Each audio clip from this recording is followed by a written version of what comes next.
A little update on the tomato seedlings which I started in a paper towel and Ziploc.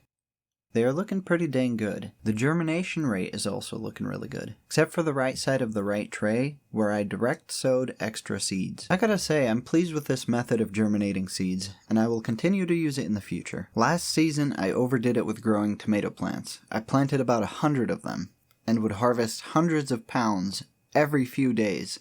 I think I'll keep it at about 30 plants this season and just give away the excess. Honestly, I've said that I won't overdo it anymore basically every season. But this season, I'm committed to not going overboard. If you haven't seen the previous parts to this Growing Tomatoes from Seed to Harvest series, maybe give it a look. I'm new to long format videos and some feedback would be very helpful. I'll probably update you guys on these tomatoes once they've started to show their first true leaves. You made it to the end of the video, which I think is really cool. I would love to hear from you in the comments, whether it's suggestions, questions, or just saying hi.